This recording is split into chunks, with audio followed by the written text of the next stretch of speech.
wonderful time for us to come together, learn who we are, and get celebrate who we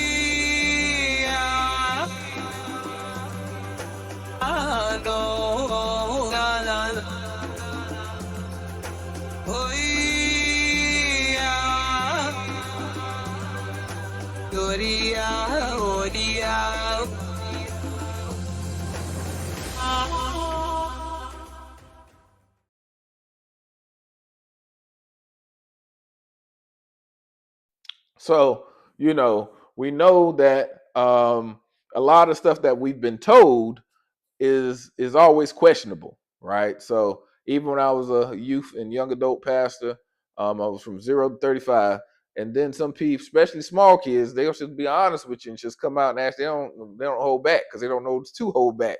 So they'll be asking all kind of questions and stuff, and then you'll show a video about Messiah and how he was in the what was it? They say manger, the feeding trough, and some people say it wasn't that. But anyway, and in little cartoon, you see him out there, and you see the angels come down, sing the song, and all the stuff. And then kids be like, "How is he out in the cold as a baby?" You're like, let's try to just watch the video, right? Like, I don't want to answer that. Something's off, right? Even kids can see it's off. You're like, I don't know what to say. So, they ignore it. So it's just like now when you you go to your pastors and stuff, or some of y'all like me, ask some of the questions to some of the ministers, they don't want to answer because they know there's no answer, right? No good answer that they can tell you. So even with Christmas, there's different ways that was celebrated. So if we go to the next slide, so we got Merry Christmas. People know about Merry Christmas. And then if we go to the next one, so, this is strange to me, right? So we know that what they call it, cultural appropriation or something, misappropriation, how people try to take on other people's culture. Is this a symbol of that, right? Like, this is a European tradition, right? And it's, nice that they're allowing us to be part of their traditions, even though it's, mostly through slavery. But what if somebody white wanted to go put on a dashiki and an afro wig and celebrate Kwanzaa? Most people go crazy about that and say, "Oh, you can't do that." But here we are doing the same thing, just reverse, right? We're taking on a culture that's not ours. Or I don't know if y'all have seen, I should have showed pictures of the people over in Japan. They're trying to get locks and trying to get their hair like African Americans because of the rappers and stuff. It's crazy. It's wild. And they're doing it because of the culture now. Some of them don't want us. They just want the culture. And where it's like that with a lot of different nations, that African American culture, some people say, drives the world, right? You saw Kendrick Lamar at the Super Bowl, and look how many people trying to do that little dance that he did. They probably don't have a clue what the song's about. They're just saying it, don't even have a clue what the words mean, which is funny to me. But here we are doing the same thing, just the opposite, right? So why don't we celebrate our own? So if this is okay, then why not voodoo? Is voodoo okay to do, right? So here we are saying that it's okay to accept European paganism and celebrate, but is it okay to celebrate African voodoo and be okay? I say no to both, but the person that says yes to one and no to other, now you put yourself in a bad position, because how are you going to explain that, especially as a Bible believer? It's either you do it because you want to, or both of them are right or both of them are wrong. And most people don't say that. But now our image of that is now put in our heads to our kids, and now they're looking forward to this because now it's a traditional thing. They've been bred to accept it this way. So, it's just like my shirt, right? I got God's black, so is his son, so are his people. So if I had a picture of the European, Jesus on my wall, nobody would say anything. But the fact I have this shirt on, people want to get offended. So what's the difference if he's black or if he's white, right? But from a traditional historical standpoint, even Billy Graham said that, that the Messiah looked more like us than the Europeans. And don't you black people ever forget one thing. The man that helped Jesus carry that cross was a black man. And don't ever forget another thing. Jesus belongs to Africa as much as he does to Europe and Asia. He was born in that part of the world that touches Africa and Asia and Europe, and Jesus was not a white man like me, nor was he as black as some of you. We don't know what the color of his skin, but it must have been a dark color like the people of his day, because he was a man like them. So for people who really want to be honest, when people, go into a church and they might have a European minister, European American minister, I just say, look, go to him and ask him what color is, as they call him, Jesus. Just say, what color is Jesus? And see if he'd be truthful to you. Or at least he should say Middle Eastern. But someone will say, oh, color doesn't matter. But then if you come in there with a shirt like this, then color matters, right? So, it just shows you the hypocrisy around some of that. Not only how they accept it, but also our own people. How we don't accept our own stuff, but yet we'll accept other people's stuff. To me, it looks like, it looks foolish to me. When you sit back and really think about it, it's foolish, right? That we don't embrace, especially now that we know that our biblical heritage is more direct than Rome, who actually conquered the people. The Romans are the ones who killed the Messiah, right? Of course, the Israelites say, oh, they're offering them up, but the Romans killed them, and they were the pagans in the Bible. But now we can see with the Vatican and all the stuff that's going on with the selection of the new Pope, that now they're in control of like the gospel, like Christianity, like where all it stemmed from. Protestants came from Catholics, so if Protestant can't say the Catholics are all wrong because they come from the same root. So if you're not going to Israel, as in the ancient Israel, not the modern day one, but the ancient Israel, and say that the Messiah is a Hebrew and start speaking Hebrew and saying his name Yahusha because he was a Hebrew and had a Hebrew name and not Jesus, which is the anglicized name, right? But people here will say Yahusha is wrong. You shouldn't say that. You should say Jesus. Like, that's backwards, right? So we can see that a lot of those priests and cardinals and stuff, they got the slashes, sashes, and little head things, just like Jewish people do, right? Like, where they get that from? So why not get the original piece of it versus the one that was an imitation of the original, right? So that's what I'm looking at here. But this is what Christmas is, right? I think one of the news reporters said that Santa Claus couldn't be black. And she said also Jesus couldn't be black or had to be white, blonde hair, blue eyes kind of thing, and then what? So in Slate, they have a piece on .com. Santa Claus should not be a white man anymore. And when I saw this headline, I kind of laughed and I said, oh, this is so ridiculous. Yet another person claiming it's racist to have a white Santa, And by the way, for all you kids watching at home, Santa just is white, but this person is just arguing that maybe we should also have a black Santa. But, Santa is what he is, and just so you know, we're just debating this because someone wrote about it, kids. Okay, I wanted to get that straight. But Jedediah, when I read the piece, the author seems to have, she's African-American, and she seems to have real pain at having grown up with this image of a white Santa, and she speaks about it kind of honestly, saying, I didn't really understand why that had to be. Yeah, she wants Santa to be inclusive, and I had the same reaction. Initially, I was thinking, oh, this is more politically correct nonsense. This is hypersensitivity in our culture.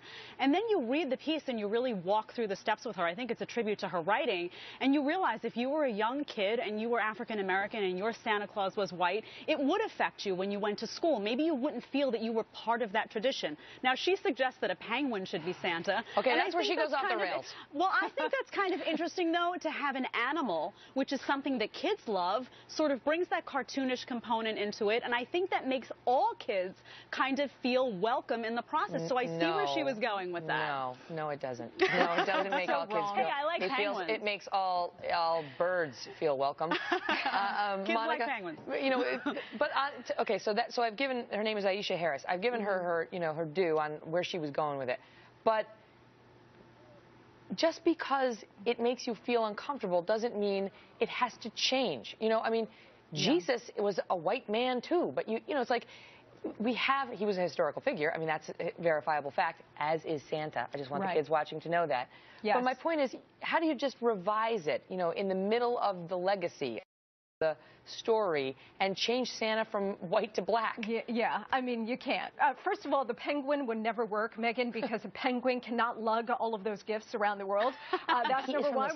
We just want to be clear. Santa's from the north. Yeah, the stuff is up there. Exactly. But you're absolutely right. Look, Santa Claus is based on St. Nicholas, who was an actual person, a Greek bishop, and was a white man. And so all of this, I mean, I understand. Yeah. How can he be alienating? Come on, how cute is he, right?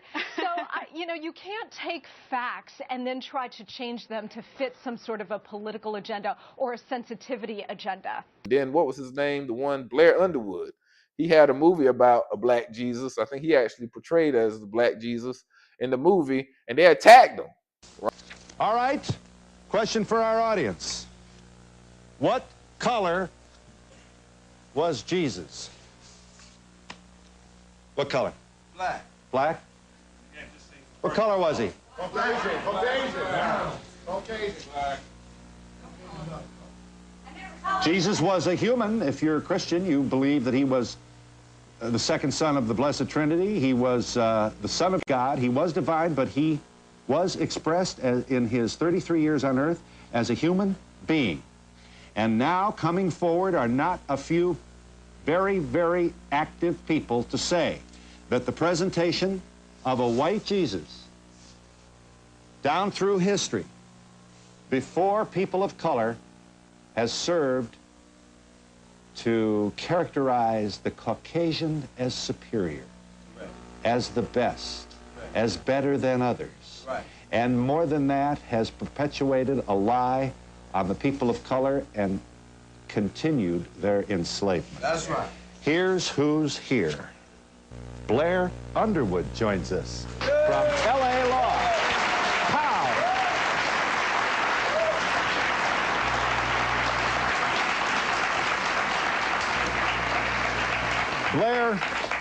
Blair needs no lecture on this. A lot of black folks don't go for this black Jesus at all. Been praying to a white Jesus all their lives. This is their Jesus, and no activist of the moment is going to come along and rip that imagery out of their soul. And they're just as proud of their blackness as anybody else. It doesn't have to do with all this psychological stuff that you newfangled people keep bringing on. Blair Underwood has produced a, it's misleading to call it a movie. It's a 30-minute short film. Yeah, a 30-minute film in which he plays Jesus. Let me show you just a piece of that, Blair, and then we'll gab here a little bit. Jesus, this is the crucifixion. This is right at the beginning of the film. Just a moment to show you. Watch.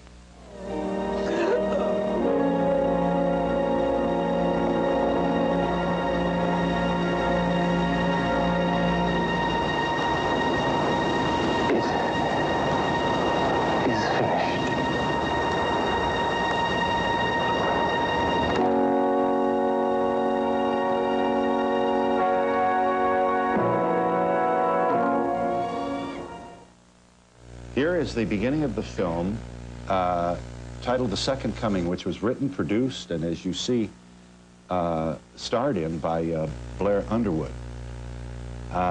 You should also know, without giving the story of this film away, that the historical Jesus then appears in your film as a contemporary black male. Right.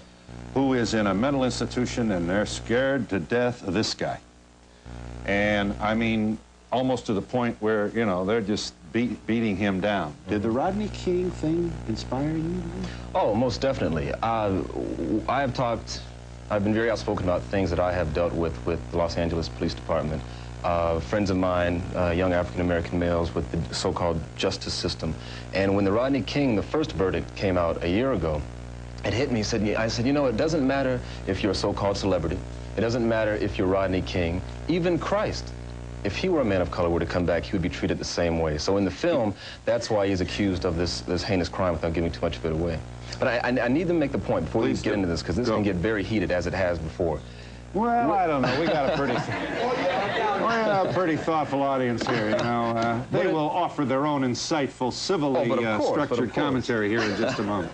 But it's important for people to realize that this film is not about dividing people. This audience has seen the film. It's about understanding, it's about enlightenment, it's about what this man, Jesus, whatever he looked like, what he taught, his philosophy of love. But we're dealing with this historical figure. Yes, we are. What color was he, Blair, in your own... You are a Christian? Yes, I am. You were raised a Christian? Yes. And, you know, this is not an investigation, but I mean, was it, you better get to church or Mama's going to have to know why? I don't know. It was pretty much like that, yeah. All right, so that you... was it Baptist? Baptist.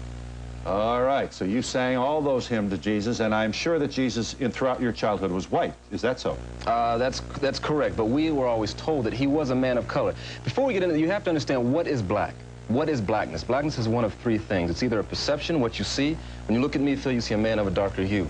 It's either a state of mind, a consciousness. That's why I have friends of mine who are white, and you'll say, and they know more about African-American heritage and culture than some black people. And you'll say, well, this white guy, he's black. He's a brother. Thirdly, when we talk about blackness, it's defined by your ancestral lineage, your genealogical line. If you go to the genealogical line of Jesus, there are people of color throughout his lineage completely. And the thing is, before anybody can take issue with this film or with this entire issue, and it's not a novel idea, the significance of this film is it's never been on camera. A black Jesus has never been on camera, certainly not a crucifixion. So it's been there. And it's important to establish that because of all the things you said. We talked about the justice system. Well, but once we get beyond that, then, and only then, it becomes irrelevant. Yeah, let me just, I want to make sure I understand your position here, Blair. You do seem to be finessing a bit. The color is a matter of the heart. And you're right, there are white people who have been so very, very exemplary in their continued effort to ensure that the civil rights of all people are protected. That people of color, minorities, have started to refer to them as brother or sister. Great, great. But they're still white. I think you are suggesting that there's some pretty good historical anthropological evidence suggesting that Jesus just probably was black. Am I correctly stating your... That's right. Yeah, okay. In that... Was he a Jewish black guy? Oh, there's no question. We're talking about a Jewish man from Jerusalem who more than likely, there were no camcorders or Polaroid cameras then, but more than likely had to have been a man of color. We're talking about probabilities. Are you there, caller? Yes, Phil. I just want to say that when God said he was going to make man in his image, he did not mean white, green, or any color. It was supposed to be spiritually like him. Very good. And that's what is important. Yes, well... Thank Wait you, a minute. Hold it. Yeah. Okay. No, that's, I tell you, caller, I very much appreciate your thoughtful comment, except you are kissing a baby here. And you're waving a flag. These politically active people who want to, as you'll see in a moment, there are people who are taking down the white Jesus because that is, he has been presented for 2,000 years before peoples of all color as a Caucasian, European... I got through. Europe... Oh, you got two lines coming in on one. That's a pretty good sign, Blair. You've kind of rung the bell here with the phone call. So please don't miss the point. It's not enough to say, hey, we're all God's children. If you continue to present Jesus this way before little African-American children or people of color all over the world, they grow up somehow believing that way down inside, white is better. Right? And then there was the one that was more recent, and they were attacking him because he put a black Jesus up there. But, you know, if that's what was his original color, why is it wrong to say that? Jesus has been a topic in our history that's never been black or white. Now there's a film out that questions Leonardo da Vinci's interpretation of Jesus and the universal acceptance of him as a light-skinned, blue-eyed male. In the new movie, Color of the Cross, Jesus is portrayed as a black Jew, but the filmmaker explains it's not what the messenger looks like that's important, it's the message itself. Joining us now is the star of Color of the Cross, filmmaker Jean-Claude Lamar. Mr. Lamar, thanks for being with us. Tell me the basis on which you've decided to make Jesus black. I think it's an important film. Color of the Cross, I think, comes at a poignant time in our development as a nation. We're experiencing conflict. Not just here domestically, but obviously overseas. Is this historically accurate? I think one would surmise that Jesus is probably a lot darker in his complexion than has been previously portrayed. I think we're a little more historically accurate than, let's say, someone like Mel Gibson was in Passion of the Christ. But again, color is not the issue here.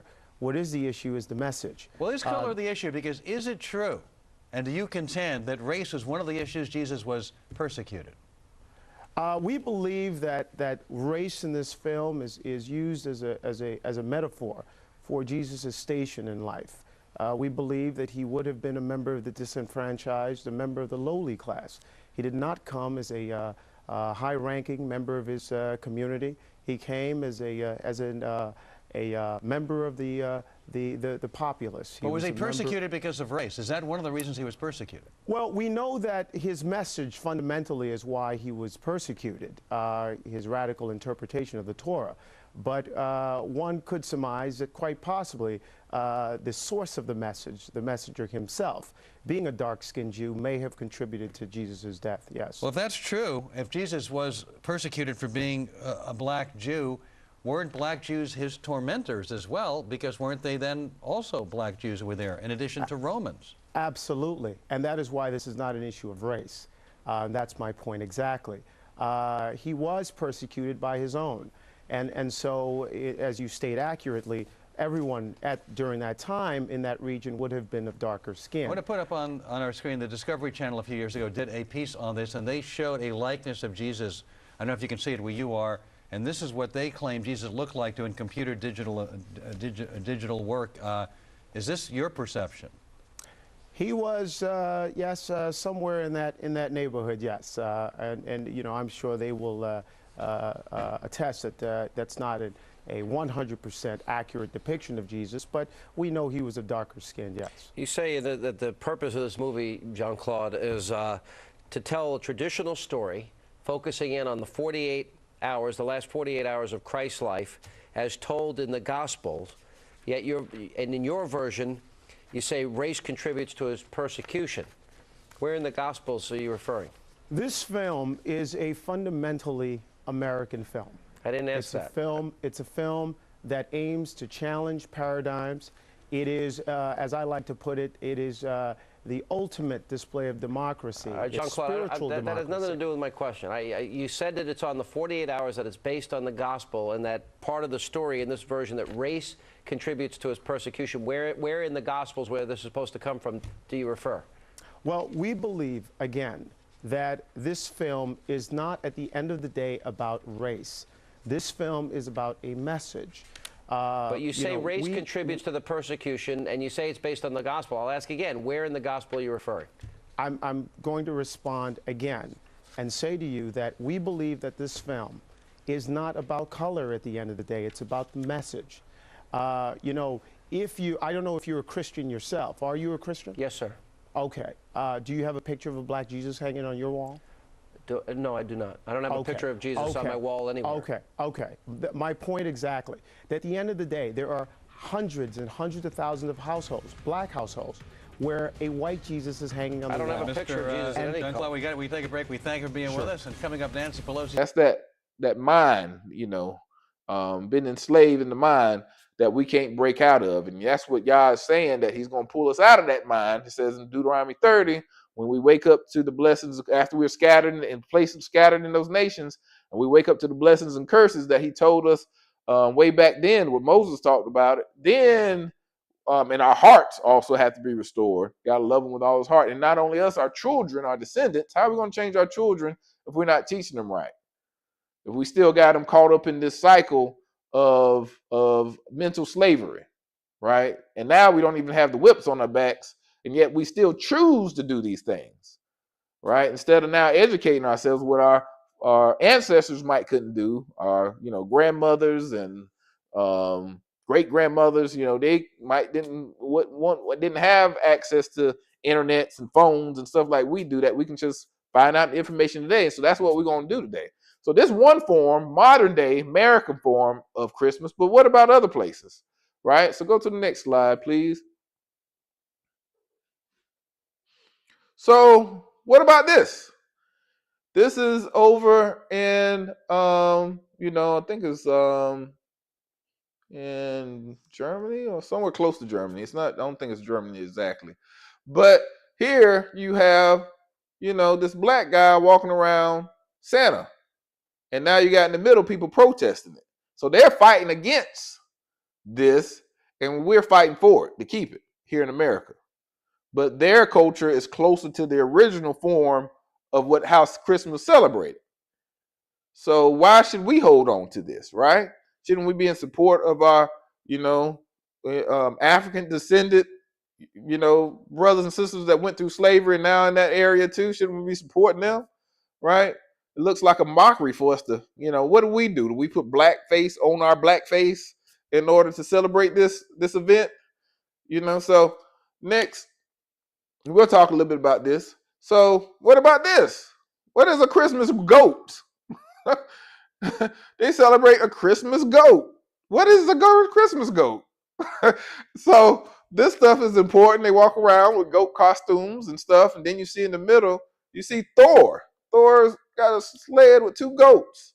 And he's a Nordic god, Norse's god, however you say it. So he's in that area where they used to worship him. So wait a minute, what this got to do with the Bible, right? So next, okay, so now it gets demonic. That same goat that they were, now looks like a demon. And they even had movies. I don't know if anybody remember the movie Krampus that was during Christmas, and they had this goat demon going around. I think, I didn't see it, but I'm thinking he's killing people and doing stuff, right? And now you can see how they're mixing Santa with these demonic looking goat things, right? Got the angel beside it. Everybody smiling beside demons. You know, and I feel like, you know, to some degree, that's how y'all's looking at us now. We got these demons around and we should smiling and enjoying it. And y'all's like, how are you enjoying that? All right, so next. And then here we can see some of the festivities, but it says the Festival of Sol Invictus.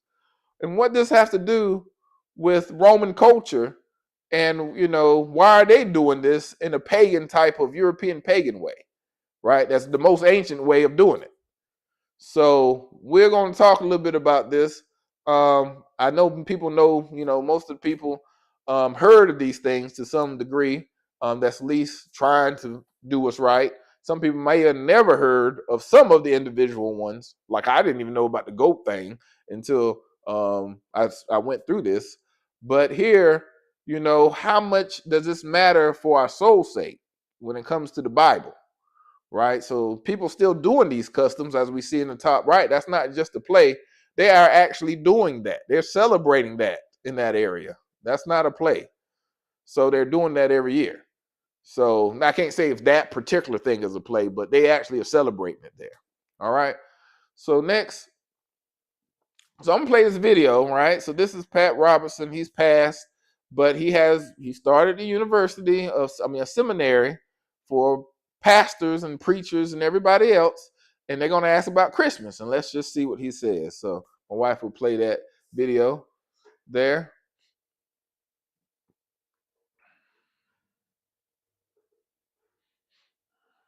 All right. Okay, this is David, who says, we have friends who do not celebrate Christmas because they say December 25th is really a pagan holiday.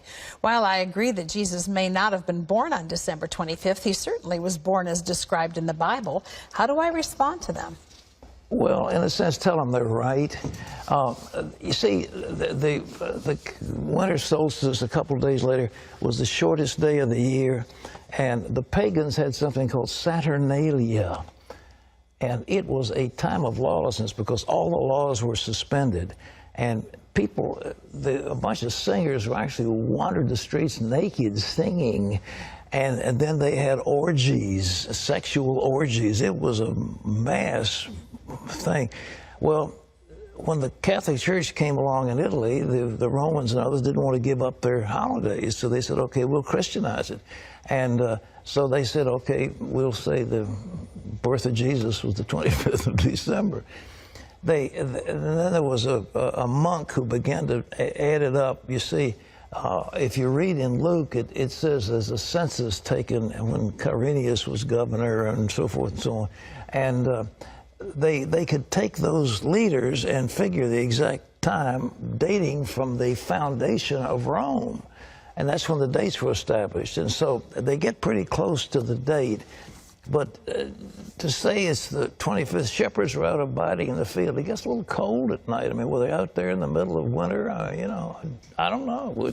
I've been out there on the shepherd's field and on Christmas Eve. It's very nice. But it's cold.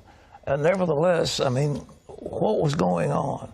So all this business about mistletoe, pagan. Christmas trees, pagan. Giving out gifts, pagan. Every bit of it is pagan. Every single bit of it is pagan. We've Christianized it all. And so that's good. And so we have time, we celebrate for Jesus. Everybody gets all misty-eyed. But the truth is, they're all pagan. But the birth of Jesus. But the intent of the heart is what it's about. Exactly. So we have Christianized all these things. We give gifts in the name of Jesus. We celebrate his birthday. And it's a nice thing. And so I'm very delighted. And I like Christmas. But I tell you, the best Christmas I ever spent in all of my life, my best Christmas, all of my life, was spent in Jerusalem when we had no Christmas ornaments, none of this stocking, none of this, you know, all this stuff. But on Christmas Eve, we stood in Shepherd's Field and we sang, "O little town of Bethlehem, how still we see thee lie." And the next day we had a service, and on Christmas Day we baptized about 50-some people in the Jordan River. That was a wonderful Christmas. Amen. All right. Okay, thanks for those questions. I hope I didn't shock you. I'm not being irreverent, but it's the way it is. So when you putting your tree up? Huh? I've got, you know, I finally got one of those fake trees, and it's beautiful. It's already pre-lit, and you just plug those little joints in, stick it up, and plug them in, and all of a sudden you've got a riot of light. I like all the decorations. The Founder's Inn is just loaded with decorations. It's very pretty. But pagan. But all to celebrate Jesus. Yeah, but Christianized pagan. All right. So you can see now he founded a seminary that many ministers go to. I almost went there. So the fact that the founder is teaching that it's pagan traditions and you just ignore it and just be able to enjoy it anyway, that shows something is wrong, right? And then if you go to pastors and stuff, they act like they don't want to talk about it. He at least was honest and said, pagan, it's pagan, everything's pagan. Right? But other people don't want to be honest about it. They want to try to, you know, kind of do a dance and try to throw some kind of way out thing, talking about, you know, I think one of the guys was even talking with me one time and said, what did he say? Took some pagan altar, I think it was talking about Gideon, and how they took the pagan altar and offered it up. And I'm like, what does that have to do with what is being said here? Right? So people will try to throw stuff instead of just saying it's pagan and we're going to do it and we just don't care, right? But, you know, we Christianized it and we just made it what. So in the same way, you can, like I said, people don't realize voodoo is a Christianized religion. Voodoo is. Hoodoo is a Christianized religion. So if people can do the European paganism, which I don't think is right, then they should be able to do the African Christianity religion, which I don't think is right. I say they both wrong. And, you know, I rather have respect for people that when they say it's pagan and I'm still going to do it anyway, right? That's the person's mindset. But in the same way, how does Yah look at it? Like she was saying, you can tell she was uncomfortable when he was saying that. He has another video where he just goes in on it, same thing. But how does Yah look down on it? You know, when same thing with the children of Israel, when they're doing all these pagan customs, and as we just saw, they got kicked out and went to West Africa, right? Yah is looking down on it like, wow, you are rebellious, you're stiff-necked, you're not listening to, you're following after these other gods' customs and not doing what I told you to do, right? So for us to sit up there and to ridicule people in Africa for what they do and not ridicule ourselves, it's the same. Or even in Europe, it's the same. Right? So even Satanists and Wiccans and witches tell you that Christmas is pagan, right? So just if you're going to do it, just say it's pagan and I'm going to do it anyway, And I used to tell the kids that at the church I used to minister at. I said, do it with I'm gonna make sure you get the information so you can do it with a conscious decision. You can't be ignorant in this and just act like, oh, I didn't know. But now, like I said, you got cell phones, you got all this stuff for you to figure out if it's pagan or not, right? Just today, you can go and find out if it's pagan or not. But like I said, I'm going through this stuff, and I'm gonna show you that this is also not just on videos. You go to the next slide. You just go to the Britannica and just type in, does Christmas have pagan roots? This is the Britannica.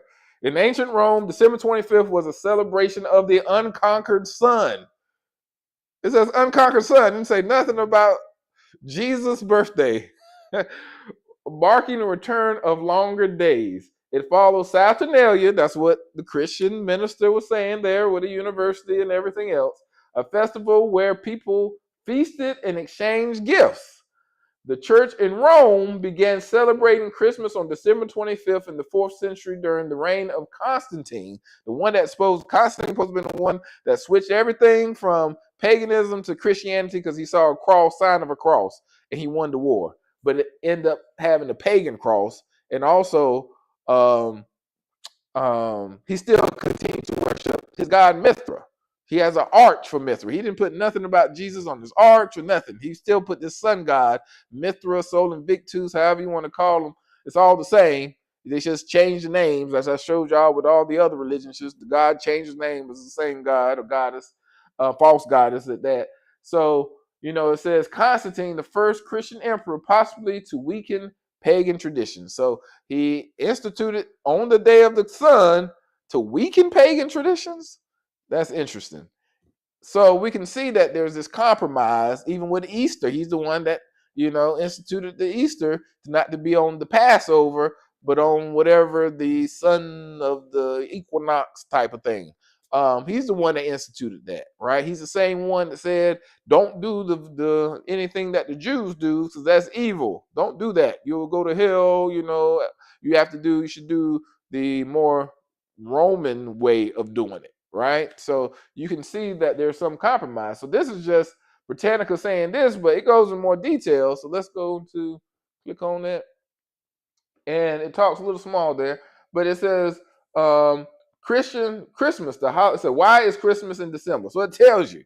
So you can just get your phone out, go to Britannica, type in why is Christmas in December, and there's no excuse. If y'all say if you're seeking me, you'll find me.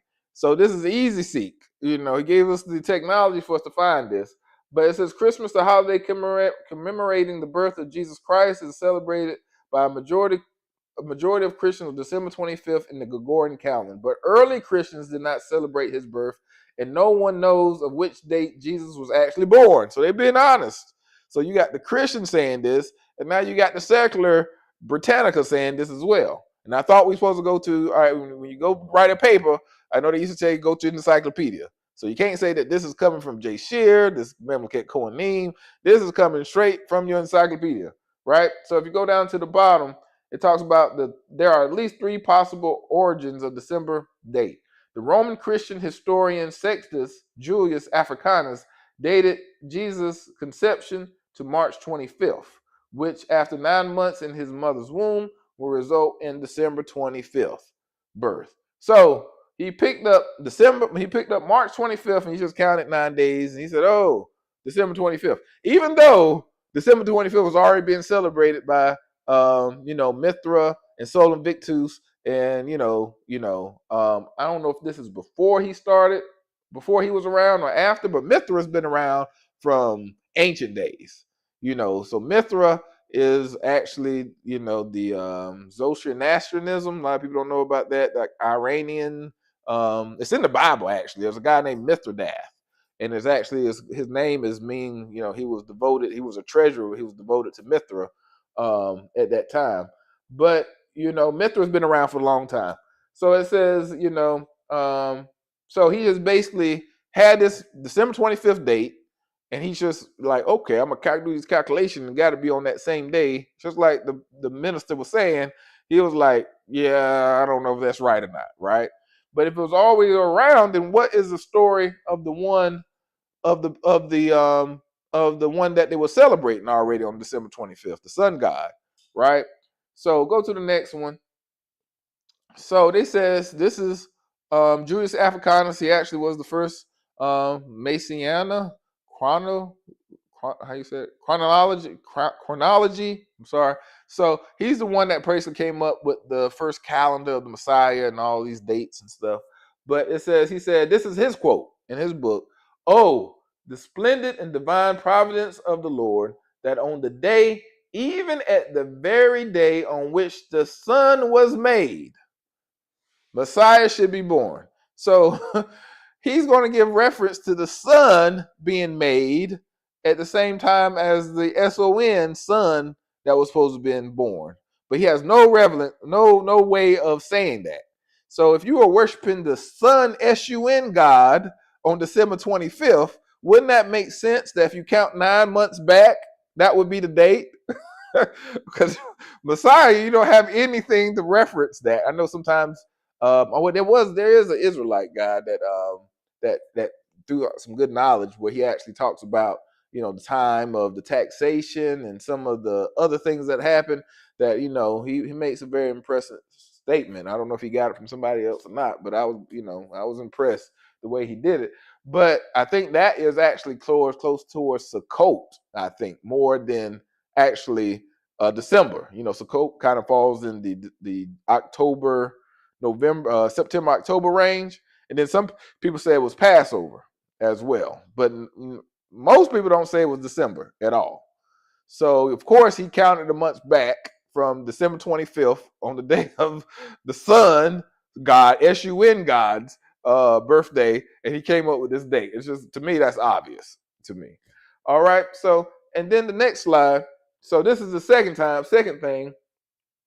It says in the 3rd century, the Roman Empire, which at that time had not adopted Christianity, celebrated the rebirth of the unconquered sun, Sol Invictus, on December 25th. This holiday not only marked the return of longer days after the winter solstice, but also followed the popular Roman festival called Saturnalia. So they've had those two festivals together, right? And that's when people exchanged the gifts. It was also the birthday of the Indo-European deity Mithra. So Mithra and Sol Invictus, so they took all these different sun gods and they just made it as one. And I think that's where Sol Invictus came. It used to be Solus Mithra and Sol was two different gods, and then they just made them one. But once again, Constantine made people to rest not on the Sabbath day that the Bible says, but on the day of the incomparable sun. So same person who did that also forced everybody to celebrate the birth of what he says is Jesus' birth on that day of the sun God that he used to worship as well, and built a art for and all kind of stuff. So, so that shows you there's some issues, right? It was also the birthday of Mithra, a god of light and loyalty, whose cult was at that time going popular among Roman soldiers like Constantine.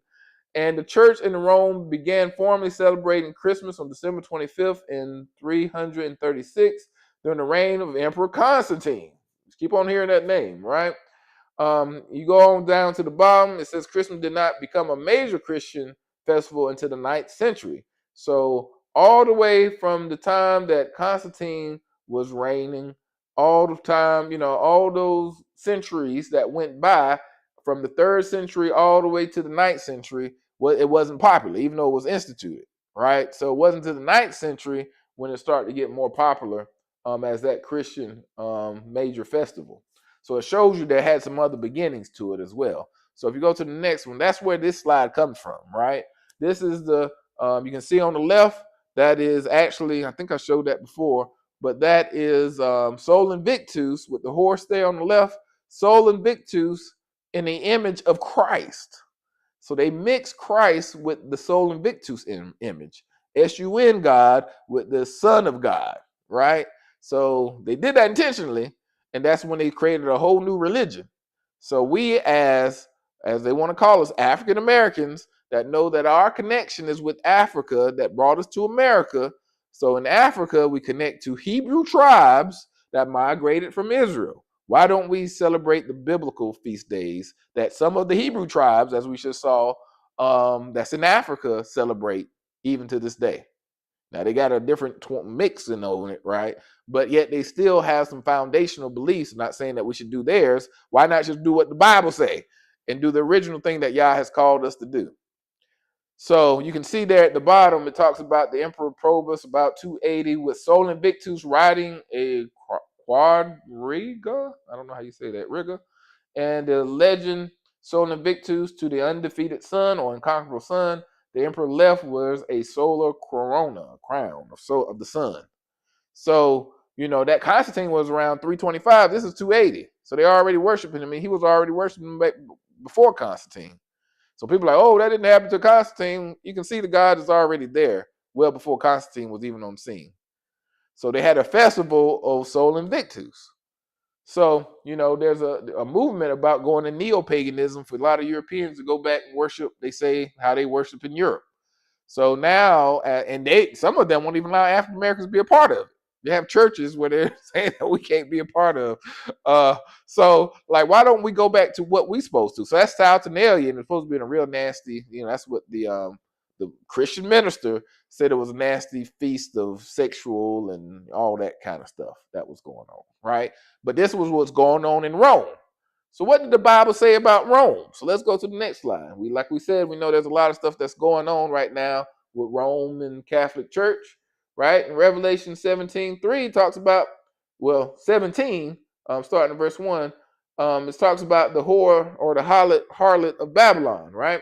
One of the seven angels who had the seven bowls came and spoke to me, saying, come here, and I will show you the judgment of the great harlot who sits on many waters. So a lot of people try to say Babylon is this, no, it says many waters, you know, that she's going to cover, or the personified her, you know, this is a nation, or this is a spirit, I would say, that's connected through many different nations across many different waters that's connected to it, right? And it says, with whom the kings, with an S, just shows you as many nations, of the earth committed acts of immorality, and those who dwell on the earth were made drunk with the wine of her immorality. So, you know, showing that this stuff is it's immoral to Yah for us to celebrate things that are connected to false gods and goddesses, right? So same thing that happened to Israel. Yah said, I'm trying to be patient, and you keep on doing the stuff that's not told you not to do. And they kept on doing it. So what happened? They got kicked out, right? So our ancestors got kicked out, I should say. And he carried me away in the spirit into the wilderness, and I saw a woman sitting on a scarlet beast full of blasphemous names and having 7 heads and 10 horns. And the woman was clothed in purple and scarlet. That's important. And adorned with gold and precious stones and pearls, having in her hand a gold cup full of abominations and of the unclean things of her immorality. And on her forehead a name was written, a mystery, Babylon, the great mother of harlots and of the abomination of the earth. So showing you there's something going on. You know, this is personified as a woman, but we know that it's going over many different nations, and it's basically a spiritual thing because they're full of immorality, right? And whatever this driving force is on the world is what's basically hurting people, right? Spiritually. So we know that the biggest religion is Roman Catholicism, or, you know, mixed with Christianity.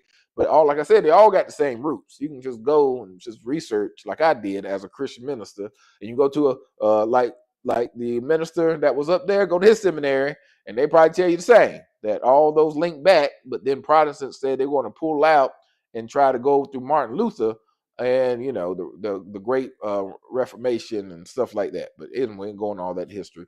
But you can see that they all had the same roots. So, and this is a false type of worship that was taken from Constantine. Now, it was already being established before Constantine, but Constantine put the stamp on it and said, hey, this is how we're going to do it, and everybody's going to do it, right? So that whole universalism of trying to make it universally everybody to have the same, and that's when you got the Eastern Church and the Western Church split. But you can still see the Eastern Church don't even do stuff like the Western Church do. So they don't even do Christmas on December 25th. Shows you something's wrong with it, right?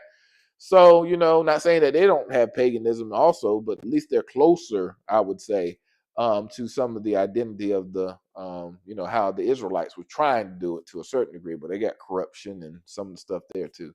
But, it shows you that this spirit is going to be across many nations. So what is this spirit? Everybody's talking about how the world is getting worse and how things are getting bad and how kids are listening to satanic music and all this kind of stuff. But what is that driving force that makes it that way, right? That's going to mess up the whole world, right? So, if we know that there's a false type of religion going on, right? That's really messing up people. So we go to the next slide. Then it continues to say, and I saw the woman drunk with the blood of the saints and with the blood of the witnesses of Yahusha. So, it can't be a good spirit. When I saw her, I wondered greatly. And the angel said to me, why do you wonder? I tell you the mystery of the woman and of the beast that carries her, which has the 7 heads and 10 horns. So we're going to focus on those 7 heads. The beast that you saw was and is not, is about to come up out of the abyss and go to destruction. And those who dwell on the earth, whose name has not been written in the book of life from the foundation of the world, would wonder when they see the beast, and he was and is not and will come. So people whose names are not in the book of life, and Yah's the Lamb's book of life. So it shows you that they don't have an close association with the Lamb, right? To wonder about what's going on when he's already telling us what's happening and for us to get our souls together, right? And then verse 9, here is the mind which has wisdom. The 7 heads are 7 mountains on which the woman sits. So 7 mountains that this nation has to sit on. So, there's one nation that's very known to be on 7 hills. And it says in skipping down to 14, it says, these will wage war against the Lamb, and the Lamb would overcome them. And because he is the master of masters and king of kings, and those who are with him are the called and chosen and faithful.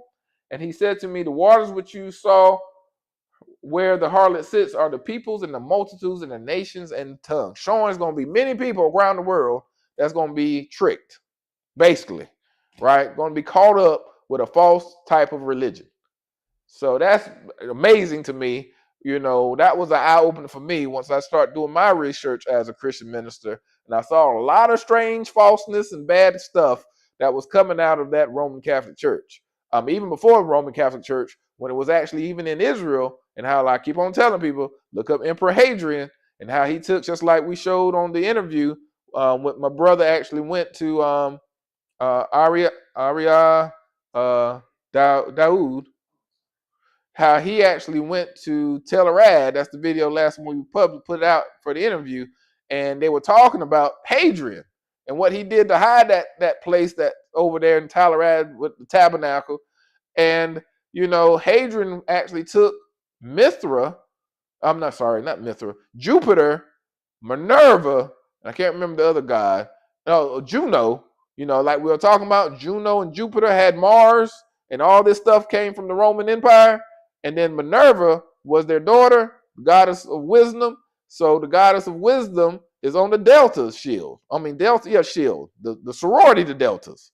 So you can see how all these things are interconnected, and people just ignore it, right? You can look on the Medal of Honor, I think they call it Congressional Medal of Honor. Minerva's up there, right? You can look up, like we hear, UNCG. Minerva is on the logo. She's everywhere once you start looking it up. She's everywhere, even here in America, around the world too. So she's still sitting on many waters and still has the power. When people talk about the owl, be smart like an owl, that's Minerva. Owls are not smart animals, but the owl was the pet of Minerva, right? She's wisdom. So you start seeing like those presidents have like those hats with the owl and stuff on it.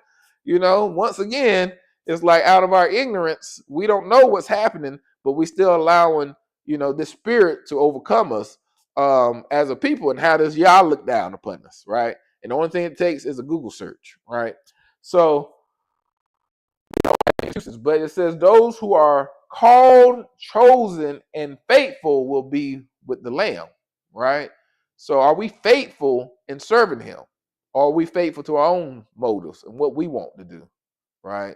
So if we're doing what we're going to do, that's what Adam and Eve did. They ate the fruit and wanted to live their life. So that's how people are choosing these customs and doing these things, because they're choosing their life, right? They're choosing what they want, not what Yah wants. And that's the what's happening right now. I feel like there's a line being drawn, and it's like, there's no excuse now for you not to know.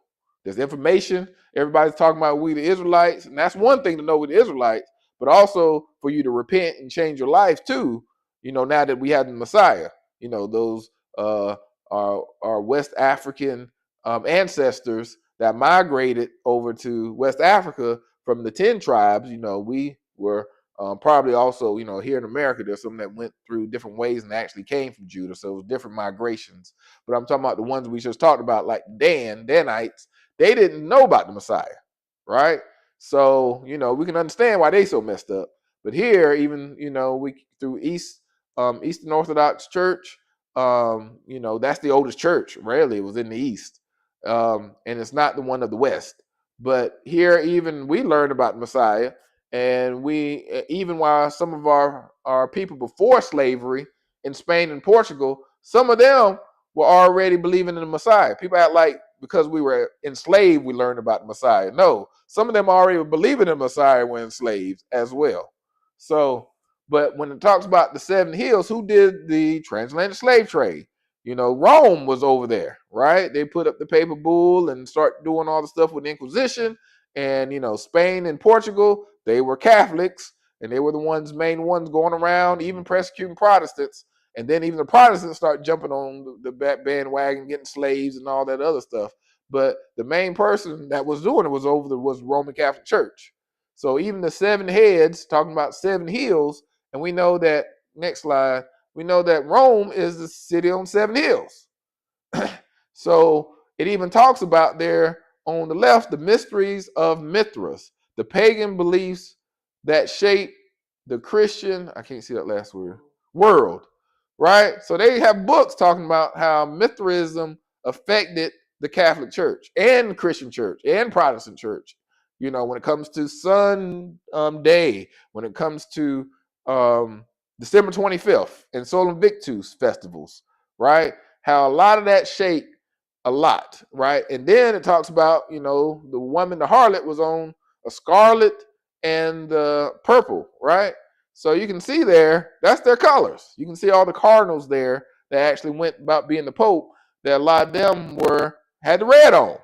And then they, a lot of communion is from that cup, that everybody drinks from that one cup as well. So there's a lot of connections there to the Whore of Babylon. Some people try to say it's Jerusalem that also sits on 7 hills, but we know that, that place that's on 7 hills was going to come to an end. It's going to be destroyed. So we know Jerusalem's not going to be destroyed because we're going to be there. So how can it be Jerusalem? But anyway, if we go to the next slide, we can see in chapter 18, it goes on to say, after these things, I saw another angel coming down from heaven, having great authority, and the earth was illuminated with his glory. He cried out with a mighty voice, say, Fallen, fallen is Babylon the Great. She has become a dwelling place of demons and a prison of every unclean spirit and a prison of every unclean and hateful bird. I don't even know what that means. Even the birds are unclean and hateful. But you can see that the people that's living in that probably didn't see it, right? Because it happened so subtly.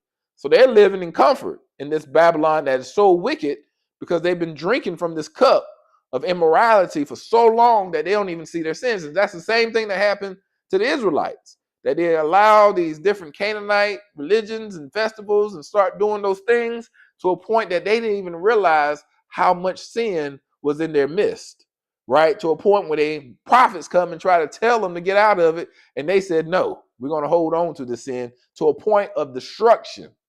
And we know in Revelation, it talks about how the bowls and stuff is being poured out on the people that's sinning with the mark, and they still cursing Yah. They still cursing him. They won't repent. Even with all those plagues and all the sun boils in their skin, and they still cursing him all the way into their death, even unto the second death in the lake of fire. So we know people going to be hard-headed. They're not going to listen. But y'all still giving people a chance by trying to wake them up, trying to show them, giving them all the things to make a good decision. So when judgment comes, there's no question about it anymore, right? There's no more like, I didn't know, but you could have known, right? So it's one thing for our ancestors to do it, and then Yah has mercy on them because they didn't have the information or whatever, whatever he seems fit, because he's the judge. But now we don't have that excuse at all. So in verse 4 it says, I heard another voice from heaven saying, come out of her, my people, so that you will not participate in her sins and receive of her plagues, for her sins have piled up as high as heaven, and Yah has remembered her iniquities. Oh, I missed verse 3. For all the nations have drunk of the wine of the passion of her immorality, and the kings of the earth have committed acts of immorality with her, and the merchants of the earth have become rich by the wealth of her sensuality. So, what is the biggest money making events in America? You know that Christmas and Halloween are two of the big, and these throw in some Easter and other stuff, right? These are the big events, that people are making money off of these events, right? So you got to really think about that as well, that we're supporting those things. It's very similar to what's happening here, that these feast days and festivals that people have outside of the Bible are the ones that actually is sometimes, driving some of the economy in a big time way. But Yah is basically saying, come out of her. That going back to that Mamleket Kohanim, the holy nation, the set apart nation, come out, be set apart. Do what I called you to do and not what the world is calling you to do, right? Not what your flesh is causing you to do, not what your desires is calling. He said, we're not of people of the flesh. We're not a carnal minded people, right? We're spiritual minded. So what's the spirits telling us? Not what the flesh is telling us. What is Yah telling us to do when it comes to this, right? So it says in the end that, I'm going to skip over some of that for time's sake, but in verse 8 it says, for this reason, in one day her plagues will come, pestilence and mourning and famine, and she will be burned up with fire. For Yahuwah El, who judges her, is strong. So we know there's a time of judgment for this harlot. That's why I say, how is it Jerusalem if it's going to burn up and get judged? We know it has to be something else. All right, so next. So we talked about this. I don't know if y'all remember, we talked about this before, way back when we were going through the timeline, the prophecies. So, and Marvel has a big thing with the Scarlet Witch. And she actually, if you go and look at this video, they will tell you that she's the whore of Babylon. That was a intentional thing to connect her to the whore of Babylon in the comic books, which landed up in the movie. So people cheering for a witch, the whore of Babylon, in these movies, how they mix and stuff. So we'll see more of that too. So next slide. So Yule, what is Yule? So remember we talking about the witch's calendar and all that stuff. So Yule is a winter festival historically observed by the Germanic people that was incorporated into Christmas during the Christianization of the Germanic peoples, just like the minister said, right? Christianize Yule to turn into Christmas. In present times, adherent of some new religious movement, such as modern Germanic paganism, celebrate Yule independently of all Christian festivals, right? And it's also connected to what it talks about, this wild hunt and the god Odin. So remember I said Wednesday is Odin's day, right? So, it's very important to understand these connections as well. And then at the end, it talks about how there is a Yule log. I heard about Yule logs. I didn't know what it was for the longest time. I thought it was something you take and throw in your fireplace. I wasn't sure what a Yule log was. And then a Yule boar. I never even heard of a Yule boar. Didn't even know that was a thing until I did this lesson last night. And then it says Yule singing. So, and others may have connected other older pagan Yule traditions. And then it also says Yule goat. I missed that one. The Yule goat. So what's all this Yule stuff, right? So if we go to the next slide, this is what I was telling y'all about Litha, right? So Litha was where that Oak King was during the time of Father's Day, around that same time, where they actually going to Stonehenge to watch that sun go up, to worship that sun as the Father Son, right? So, and now the opposite of that is Yule, right? So that's the Holly King, right? So that's when a lot of that stuff is actually coming about, is with the Holly King. So the Holly King is the time of Yule. So you can see that they're direct opposites of each other, right? So one is supposed to be like the sun, young sun, like life springing up, and one is Yule, time for death, getting old, that type of thing, right? So we can see that, and it's supposed to be like a battle between them. So it's just like I said earlier, you kind of like a yin and yang kind of thing going on. One's fighting the other, just like we talked about with Easter, some of the same things. So, we hear about this stuff, right? We're like, black people don't know nothing about that, but do we?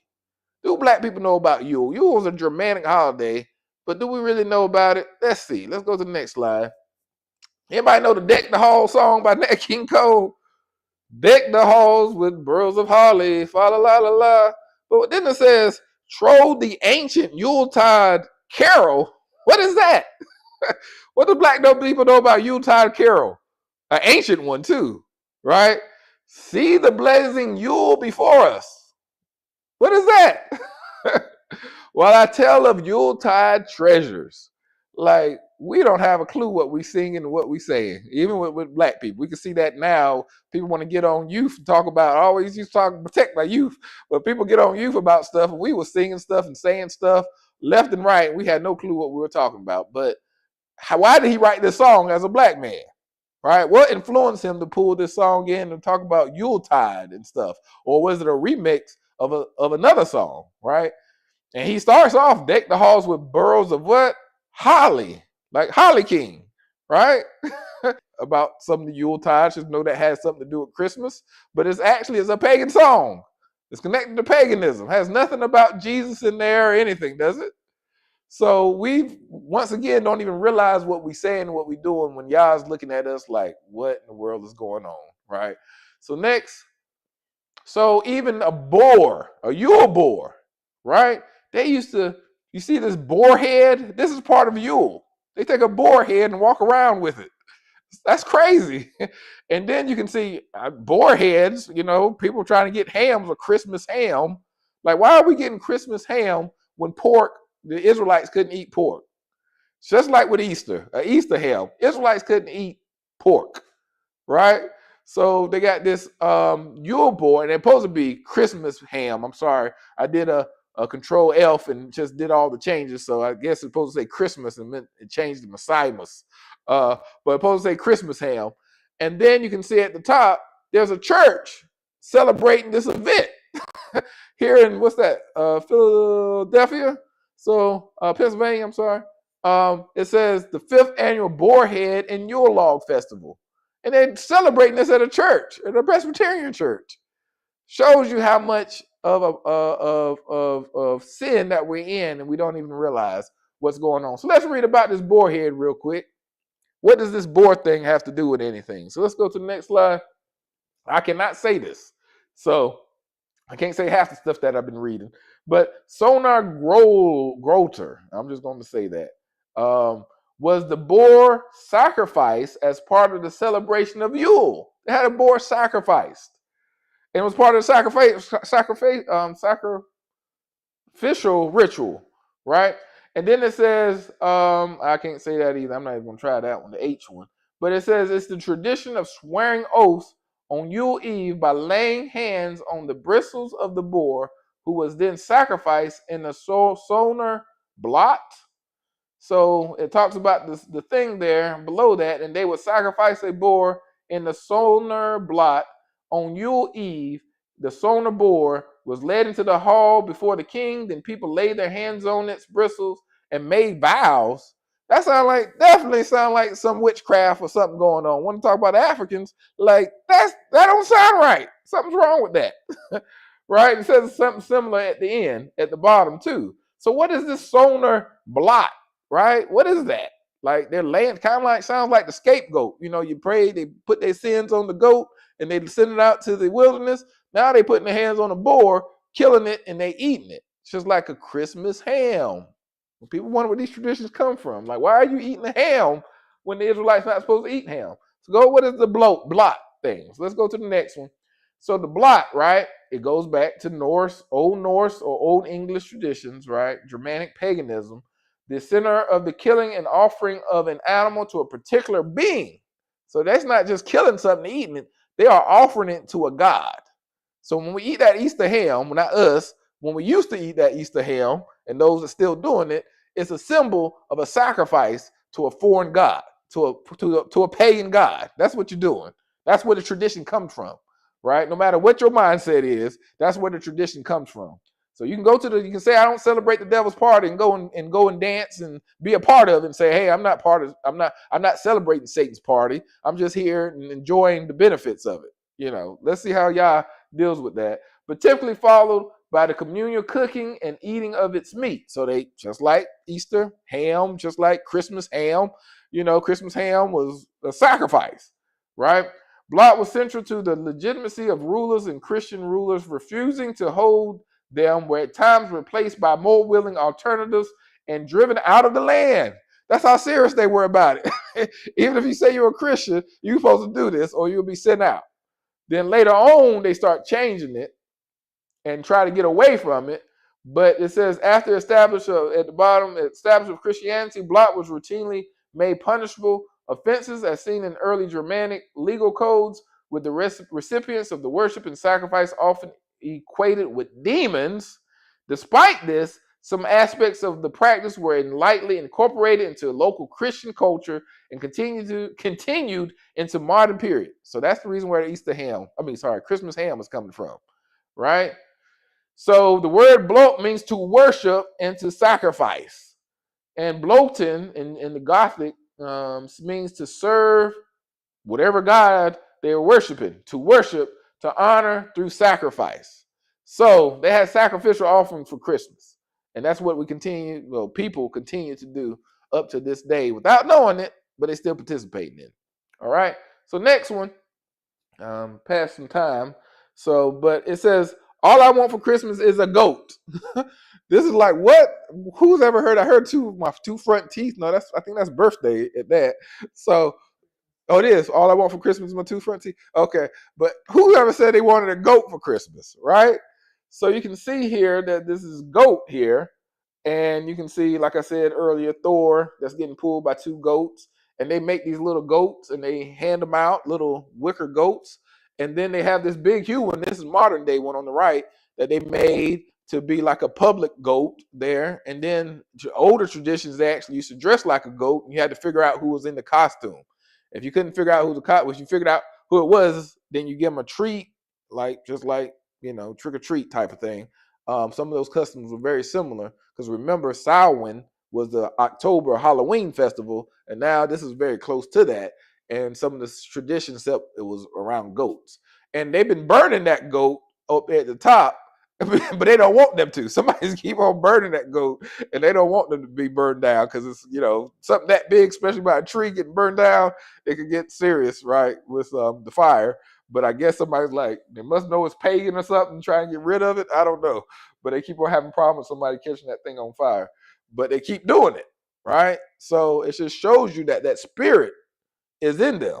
That idol worshiping spirit is within them, right? It was within a lot of us as well, right? Thank y'all for the Ruach HaKodesh. So it's like, what stops people from breaking free of that stuff? I mean, these are just traditions that people just made up. Why can't we just make up our own traditions? I was saying that about Mother's Day. Like, why we got to do on that day? We can always just set a day, have a dinner on a different day, and just call it good. But people want to hold on to that day, right? Father's Day, hold on to that day, and they can't let it go. But Yah says honor your mothers and fathers, so it's like we should do that all the time. There's nothing wrong with honoring your mother and father, but why we got to do it on that day? Like, so want to be included with what everybody else is doing, right? So if we go to the next slide, it talks about the Yule goat. So this is what the Yule goat is talking about. And once again, its origin is from Germanic paganism. Modern representation of the Yule goat are typically made of straw. So that's why they were straw. And then in history there, it says why origins are unclear. A popular theory is that the celebration of the goat is connected to the worship of the Norse god Thor, who rode the sky in a chariot drawn by two goats. Rode the sky in a chariot? Don't that sound like somebody? To say ho, ho, ho. And, Thor is, once again, Marvel, got Thor, and now I got the Scarlet Witch. Thor is supposed to be also connected to Jupiter. The same thing I told y'all, Jupiter was played on the Temple Mount by Hadrian to disrespect Yah, right? To dishonor the Israelites and the Israelite God. So, why they have, you can see he's prime time in a lot of the modern day culture. But then it says that's next paragraph, this connects to ancient Proto-Slavic beliefs where the Collada Yule festival honors the god of the fertile sun and the harvest. So what in the world does a goat got to do with the sun and the harvest, right? Like, how do you go from goat to sun and harvest? Like, it's kind of hard for me to get that, right? There's a disconnect. But what the connection is, if you got the sky god, Thor, right? I think it was sky god of thunder. Can't remember. I know he does thunder, but maybe Odin is sky god. One or the other. Never, either way. You now can start making an association like, okay, there's more to it, right? It's like a time of harvest, of the sun coming, of fruitfulness, and then he got two goats driving his sleigh, right? Now you can make a connection, right? But that even in the festival, they had people dress up like the goat, like you saw, right? And they went to house and they demand offerings in the form of presents. And a man-sized goat figure is known from the 11th century remembrance of Chirdemus, where it was led by a man dressed as Saint Nicholas, symbolizing his control over the devil. So now they got not just this goat man, just like if you go back one picture, one slide, you got this nice looking goat thing, right? Just going around and doing stuff, right? So go back to where we were. And so now you got this demon devil goat thing going around with Saint Nicholas, right? So now the tradition is starting to change, right? And so you can see the man down there, Saint Nick's riding the goat, right? I guess it won't say. I guess that's Father Christmas, Santa Claus. They got different names. I didn't go through all that stuff, but I've been through that a long time ago. But Saint Nick came later, and they had all these Father Christmas and Santa Claus, and they end up going to what we know as Santa Claus later. But so they got this demon devil goat now walking around with Saint Nick. So go to the next slide. That's where Krampus comes from, right? So this demon thing is going around with Santa Claus doing his bad work, right? His evil work. Santa Claus is a good one. Krampus is the bad one. Do the bad work for the bad kids. Santa Claus does stuff for the good kids, right? So next slide. And we can see what Krampus is the Central European. They don't say African up there, does it? It does say European, don't it? Popular legend, a half goat, half demon, sound like Satan, right? Monster that punished misbehaving children at Christmas time. He is devilish companion of Saint Nicholas. Krampus is believed to have originated in Germany, once again, and his name derives from German word Krampen, which means claw. So like the demon claw. All right. So let's get a little bit more into information to that next. Right. So it talks about there how Krampus carries chains. So now he got chains on him. He's been bound. He's been, in prison. Thought to symbolize the binding of the devil by the Christian church. On Christmas Eve, Krampus travels with a sack or a basket strapped to his back. This is to cart off even children for drowning, eating, or transport to hell. So some of the older versions make mention of naughty children being put in the bag and taken away. Wait a minute. Let's read this next sentence. This quality can be found in other companions of Saint Nick, just as Zwarte Piet. What does a Zwarte Piet mean? All right. Well, let's keep reading. The feast of Saint Nicholas is celebrated in parts of Europe on December 6th. Krampus visits homes and businesses. So sometimes he goes with Saint Nick, and sometimes he goes by himself, right? But he's supposed to have been that demon god that was, devil, and that was put under Saint Nick's power to do the bad bidding stuff. But sometimes he goes by himself. But, Nicholas dispensed gifts, good stuff, and Krampus supplies coal in the root. I don't know what that is, but coal. We know about people putting coal in your stocking if you're a bad boy or a bad girl, right? So that was supposed to have been Krampus' job to do that. But now in America, they don't have a Krampus. I thought St. Nicholas sometimes put the coal in your stocking, or he'll put the presents in your stocking, right? So we can see something change there. But there was already established pagan tradition in the Alpine regions that became intertwined with Catholicism.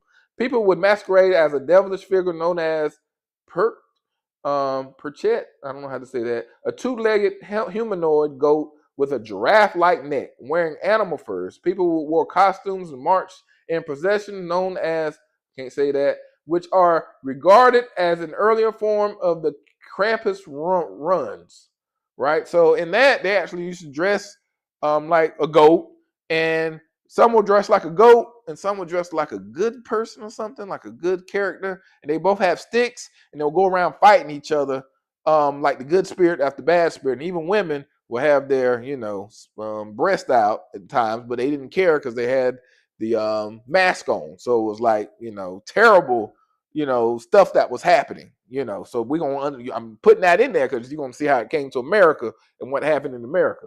But the perch transformed into what is now known as Krampus and was made subjected to Saint Nicholas' will. So before he could do what he wanted to, I guess, but then later on he became subjected unto Saint Nick. So let's go back up a little bit when it talks about the quality can be found in other companions of Saint Nicholas, just as Zwarte Piet. What does that mean, right? Zwarte. Let's go to the next slide. Zwarte Piet. So the demon that was bound in chains became a black man, now doing the bad bidding for Saint Nick. And people are okay with this.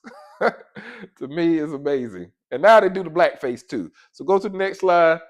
It talks about Zwarte Piet means Black Pete. That's what they're saying. Also known by the English translated name Black Pete, is common to Saint Nick. Traditionally, now they're going to double talk here. Traditionally, Zwarte Piet serves as an assistant of Saint Nick and distributes sweets and gifts to welcome well-behaved children. So he's supposed to be a good person, right, to do this. The depiction of Zwarte Piet has gone through several changes since the mid-19th century. The earliest known illustration of the character comes from an 1850 book of Amsterdam school teacher, I don't know that name, Jan Skrikerman, and portrays him as a black Moor. But people over here don't even believe in Moors. They're like, oh, Moor, that wasn't good. That wasn't true. One woman tried to tell me Moors weren't a true people. There was some kind of made up thing, and you can't tell who the Moors are. But when I go get my DNA, it tells me this is Moors DNA from Spain and Portugal. So they try to write them out of history because they know they came out of North Africa, and they took over Spain and Portugal, ruled it for 700 years, and also brought math and hygiene and everything to Europe during the Dark Ages. But they try to get rid of them. But here, Black Pete came from a black Moor. And then people usually put on blackface. It says blackface and colorful Renaissance attire in addition to curly wigs. Why they have to put a curly wig on? Maybe because we got that wool hair like wool, right?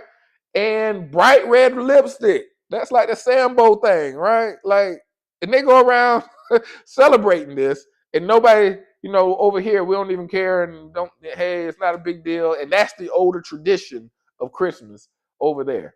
But it says in 2021, they revised it, and they start making Zwarte Piet. Instead of making Black Pete, Zwarte, he now goes in the chimney, and that's where he get all his black stuff from. And that's still okay. We're going to just tone it down a little bit, even though the tradition is real racist, but we're just going to call him Zwarte Piet instead of Black Pete. That came from the demon, Krampus, devil, that put stuff in his bag, right? Bad children in his bag. So let's see if that's connected to Black Pete. One on the right side says one or more demons working as helper for the saint can be found in various Australian, German, Swiss, Hungarian, Czech, Slovak, and Polish Saint Nicholas traditions in the characters of Krampus, right? So it talks about Krampus, and so it's connecting Black Pete with Krampus. And so, and it says the companions of Saint Nicholas are often depicted as a group of closely related figures who accompany Saint Nicholas through the territories formerly controlled by the Holy Roman Empire, the Whore of Babylon. So a lot of this came up during those times. The characters act as foals. Is that an I? I think that's an I. Foils, or that's Folls. I can't see. To the benevolent gift giver or strict disciplinaries who threaten to thrash or abduct disobedient children. So now the black man, right, that was a slave that broke out of the chains is going around grabbing children, usually in Europe, that's European, and throw them in a bag and take them off, right? Because they were bad. The introduction of Zwarte Piet didn't coincide by and large with a change in the depiction of Santa Claus' character. Prior to this change, he was often quite strict toward poorly behaved children and often presented a sort of boogeyman. I thought they said he was nice and he gave candy at the beginning or something, but now he's the boogeyman being a disciplinary. Which one is it, right? So the lyrics of older, at the very end, the lyrics of the older traditional Santa Claus songs, still sung today, warn the Santa Claus and his assistant will leave well-behaved children presents, but will punish those who have been naughty. They might even take very poorly behaved children to the homeland of Spain in burlap sacks, just like Krampus was taking the hell in a burlap sack. Black Pete will take you to where it says Spain in a burlap sack, where according to legend they'll be forced to assist them in their workshop for an entire season or longer. The songs and stories also warn that a children who has been only slightly naughty will receive a bundle of birch twigs or a lump of coal instead of gifts. So the demon turned into this black man, basically. So when you talk about those things, you go to the next slide, don't you think about elves? Like, so they just turn the elves again from this demon to this goat, from the goat to a goat demon to a black man, now to these little helpers. But, elves were actually worshipped as gods over in that area too. So once again, it's paganism, right? And you got these deer flying around. You got this. I didn't go into Santa Claus. I didn't want to. That's just spending a whole bunch of time in Santa Claus. But you got these deer flying around, right? So next slide. And remember, Thor had these goats flying around, right? Isn't that similar to deer? Doesn't that look a chariot drawn by goats? And now you got these reindeer drawn by a sled. And Thor was looked at as Santa Claus over there. I used to have a picture where he actually went down a chimney to give gifts to the kids. I couldn't find it because it was a long time ago I used to do that. But if you go to the next slide, you got his father, Odin and his father. His father used to fly around on an 8-legged horse. How many reindeer are there? There are 8, 2, 4, 6, 8 reindeer. So, and he had two black ravens that used to go do his bidding. Just like, you have a demon that was going to do your bidding. Then you had a black man, Black Pete, to do your bidding, and they used to actually offer up, a carrot for the horse when the horse used to go down, when Odin used to go down to give gifts for the stocking. Actually, I couldn't find a more picture that I used to have, but they used to actually put it in a boot, like a real shoe. Used to put carrots in there to feed Odin's horse. So when they get gifts, kids used to put it in, and it says it there. I got it from somebody off of, I don't know what it was, X or Facebook. It says, leaving oats and carrots out for Slifner, which is the name of the horse. This is where the tradition of hanging stockings originated from. So people who hang stockings, you're doing that from, connected back to that god, right? Odin and Thor, right? Nothing to do with Messiah, nothing to do with the Bible at all, right? So next, and remember I talked about Valentine's Day, I told you about Pan. So Pan, Peter Pan, the Azazel, when they used to pray, like I said, put their hands on the goat and send it to Azazel. They're supposed to be like a demon in the wilderness, supposed to give, the Israelites supposed to send it to. And that might be more of a Jewish custom, but you can see it in some Bibles. And then you see Krampus over there. All these things are goats, right? So why wouldn't you have Baphomet over there? And all of them have this association with who? Children, except for Azazel. But all the other ones have association with children. Is this by coincidence? Right? So if I didn't have time, so what did I do? I just said, let me ask AI. I don't encourage AI. I think it's evil, so may as well ask about evil, right? And you can see in my search, association between Pan, Krampus, the sun, as I say, Sol Invictus, and Baphomet. And AI said this: the association between Pam, Krampus, the sun, and Baphomet are complex and involve comparisons of physical appearance, symbolic meanings, and historical context. Krampus, the demonic counterpart of St. Nicholas, is often depicted with goat-like features, similar to the goat-headed Baphomet and a satyr-like god Pan. The sun, as a symbol of enlightenment and progress, is often in contrast with darkness and punishment associated with Krampus and the Baphomet. So, like, you got a good guy, Santa Claus, and a bad guy, Krampus, right? You got Yah, and you got the Baphomet, right? Evil, Satan. You have fall. Well, you have summer, the goat, the oak. What was it? Oak King, and you have winter, the Holly King. So you can see this pattern going on back and forth, right? So then you can see where it says, I'm not going through all those, but I'm going to read at the end. It says, in essence, the association between these figures revolve around a contrast between the positive and negative, light and darkness, to perceive duality of good and evil, Krampus and Baphomet with their goat-like features, and then you have also Thor with his goats, right? Let me see. Features and associated with punishments are seen as embodiments of darkness, with Pan, initially a figure of nature and fertility, is later demonized with association with the forces of evil. The sun, as a symbol of light and enlightenment, stands in opposition to these figures of darkness and fear. So Sol Invictus, right? The sun. So if you just go to the next slide, when you start talking about Old Nick, what does Old Nick mean? Used for the name of the devil. And that comes from Webster Dictionary, right? And then I go to vocabulary.com, it gets worse. Old Nick, Judeo-Christian and Islam religions, chief spirit of evil, adversary of Yah, tempter of mankind, master of hell, right? Beelzebub, devil, Lucifer, prince of darkness, Satan, and the tempter. So old, and then they're going to make him a saint, Old Saint Nick. Like, what in the world are we doing? So if we go to the next one, we can see that there's a festival in Rocky Mount. They call it Youth Fest. They still celebrating all this stuff now. And you do got a brother always popping up somewhere. But, see him back with a drum at the top. He got the drum, same guy, look like the same festival. So, they're all in this Yule stuff with, antlers and stuff. Just like black people, there's some Africans involved in African spiritualism. I'm comparing them to be the same. It's just as fair, right? And go to the next one, just for time's sake. We can see how it was illegal, or you get a fine in Massachusetts back when America was starting to be found, that it was illegal to do Christmas in Massachusetts.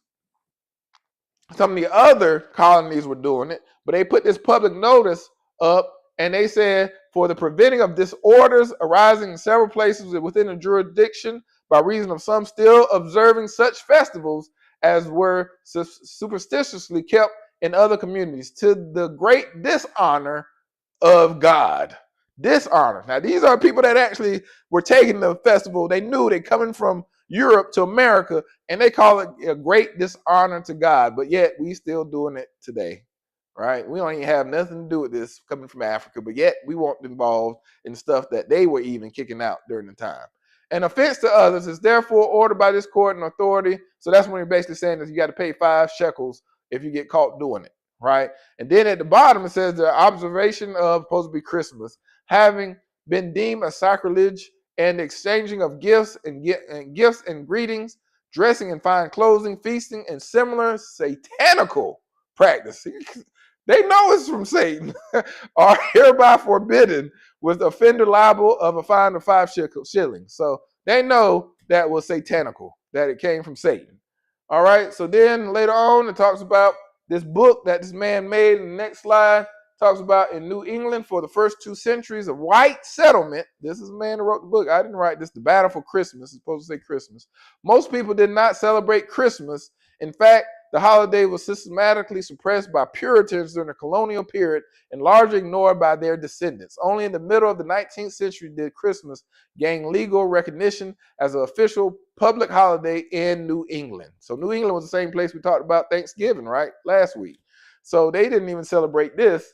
And then next, in 1644 in Massachusetts, it talks about how this day is, in particular, is to be kept with the more solemn humiliation because it may call to remembrance our sins. So remember, these are Europeans saying they know that the sins of our forefathers, they knew it was evil. So they were trying to stay away from it. And we try to do it now, right? Who turned this feast pretending the memory of Messiah into extreme forgetfulness of him. How many people that celebrate Christmas don't even go to church, right? By giving liberty to carnal and sensual delights, being contrary to the life which the Messiah, they say Christ, himself led here upon the earth. So they know it's wrong. They know it's going, and they knew it came from their forefathers, and know it was led to sin and forgetting who he was. All right, the next one, this is 1644. So, around the same year, this is an ordinance. This day in particular is to be kept with more solemn humiliation because it may call to remembrance our sins and the sins of our forefathers who have turned this feast pretending the memory of Messiah into a extreme forgetfulness. So they say they intentionally are turning this around by giving liberty to carnal and sensual delights, being contrary to the life which Messiah himself led here upon the earth. So they know this. And that's 1644. 1647, the next one, they not only call out Christmas, they call out Easter.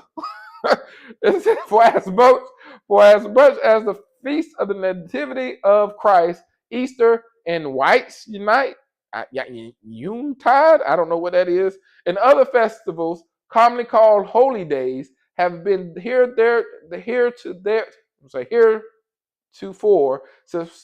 superstitiously used to observe, be it ordained by the Lords and Commons and the Parliament assembled, that the said feast of the Nativity of Christ, Easter and Whitsuntide, I don't know what that is, and all other feast days, commonly called holy days, be no longer observed as festivals or holy days with the Kingdom of England and dominion of Wales. So unholy days, just like I've been calling it all this time, we call it unholy days, right? So to end, next slide. So Paul in Ephesians 4, right, that a lot of the Catholic and Christians talk about Paul. So he says in Ephesians 4:17, so this I say, affirm together with Messiah, that you walk no longer just as the Gentile also walk, and the futility of their minds. Don't be walk like the Gentiles, he's telling them. Right? You're an Israelite. Why we walk like Gentiles and serve an Israelite God, right? The God of the Israelites and the Messiah, right? His son. Why we walk like Gentiles? Why wouldn't we do the things of the Bible? Especially that's our heritage to do. Being darkened in their understanding, darkened, don't know, ignorant, excluded from the life of Yah because of the ignorance. So you get be excluded from the life of God because of ignorance, right? Just because you don't know, don't mean you're going to be not held accountable because he knows what you can know, right? That is in them because of the hardness of their heart. People don't want to change. They're going to keep on doing what they want, stiff-necked and hard-headed, right? Hardened of their heart. And they have become callous, don't even care no more. They're so used to doing it, of ignoring Yah, that now their heart has become callous. Having given themselves over to sensuality for the practice of every kind of impurity with greediness, but you did not learn Messiah in this way. If indeed you have heard him and have taught in him, just as truth is in Yahusha, that in reference to your former manner of life, you lay aside the old self. We can't do that stuff no more. We got to lay aside the old self, which is being corrupted according with the lust of deceit, and be renewed in the spirit of your mind. We now got to get rid of the carnal mind and take on the spiritual mind, the Ruach. Allow the Ruach change our mind to be dedicated to him. And put on the new self, which in the likeness of Yah has been created in righteousness and holiness of the truth. So we are living in the truth now, right? We should know the truth. We should seek truth. And now we have to respond to the truth. All this stuff about Israelites and stuff, I did all that research and learning it. And I, took 3 years to go here and figure out. And then there was a day came, I said, now I have to make up my mind. Am I going to live in it? Am I going to change and do what I know is true? Right? I did all the DNA tests and all that stuff. I knew it to be true. And if I didn't change my ways, I'd still be going through the same destruction as before. So that's what made me change, is when now my mind woke up and now my heart was along with it. I didn't harden my heart. Some people's minds are made up, but their heart's still hardened. And you keep on doing that ignoring, of the heart, it becomes callous. You don't even care. You become a reprobate. You won't keep on doing it no matter what. No matter what anybody shows you, it's not ever going to be enough. And then the people don't even go and seek it out for themselves, right? So it's like, we can't have that callous heart. We got to make sure we do the things that Yah has. Obedience. He said, if you love me, then you'll be obedient, right? So are we being obedient to him? All right. So next slide. I think that's the last one. Yeah. So, is this what we know now? Is it connected to demons and devils? And that's the tradition of Santa Claus, of elves. Racism is all into this. Even the Christian pastor that was over a seminary, he said it was pagan. Are we going to have that same mindset? That's basically the spirit we operate in as well. You got any questions? Okay. So this. She was just saying this is all new to her. All praises to the Most High for revelation. Hallelujah. Praise Yah. If you got any follow-up questions, feel free as well to reach out to me. But, this is what I found out as a Christian minister before I even anything about the Israelites. And I used to go in front of the church. My pastor gave me permission to speak against Christmas, on Christmas. And he did it twice to me. He asked me twice. And I was like, I got to do it. So, once we come into the truth, we are now at obligation to teach others, to show them. And then if they even reject it, it's not like they can be in that ignorance of their mind, right? And following the pagan traditions of this world. So the Roman Catholics, you can see all this stuff. Everybody's just waiting for that smoke to come out. And it's like, what about your soul, right? Now that we know that Babylon is going to be, that's the root and center of Babylon. If you know about a lot of the Catholic traditions, they are rooted in paganism. They got the obelisk, the little Washington Monument thing. That is a Egyptian male sexual object. Why is that at the Vatican? Why is that in the capital, of Washington, D.C.? Why is that a symbol of George Washington, right? So we know a lot of those traditions are pagan, and we got to break away from them. And if we don't, Yah, how is he going to judge us in the end? We are Israelites, and we need to continue to do so. Hallelujah.